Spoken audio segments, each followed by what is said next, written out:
standing beside the A47, a very busy road between Peterborough and Leicester. It seems like one of the busiest parts of the Midlands. But step off the road and into the nearby woods and you're into a big surprise.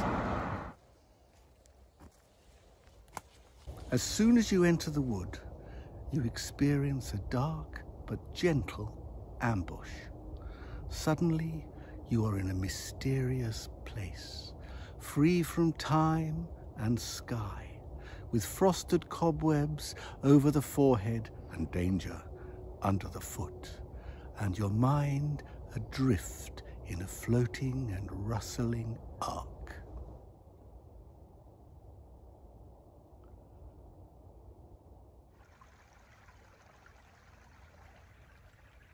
This is the ancient and royal Forest of Rockingham, which in its heyday extended from the gates of Stamford to the gates of Northampton. It was very large, very frightening, and very easy to get lost in. Lanterns were lit on church towers to guide people who were lost in the forest. And there were wolves, and there were outlaws.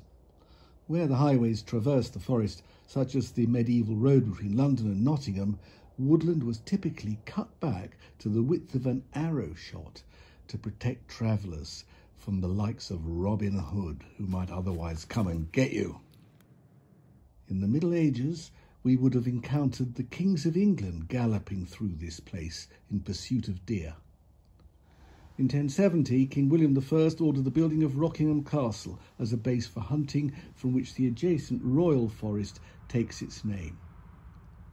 It was said of William the Conqueror that he loved the deer as if it were his brother. Once you were in the forest, you were in the same woods that those kings would have known and recognised. Even the very earliest people, from deep time, many thousands of years before, would still recognise them. The magnificent lime trees, which are a signature species of Rockingham's ancient woodlands, are known from pollen records as a dominant species here from the Bronze Age, when our old woods were young. Rockingham Forest comprises some of the very best ancient woodland in England, but it could be even better. Over recent years, many of the woods have been isolated from each other by relatively small patches of farmland. This means that the wildlife is often isolated.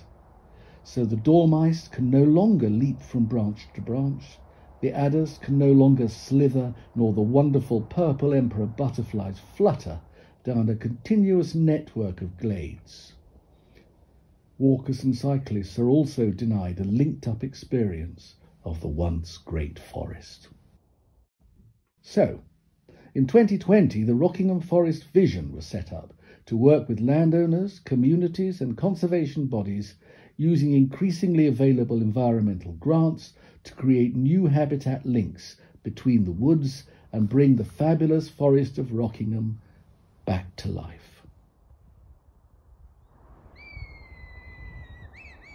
Come and see it all and visit our website on www.rockinghamforest.org.uk.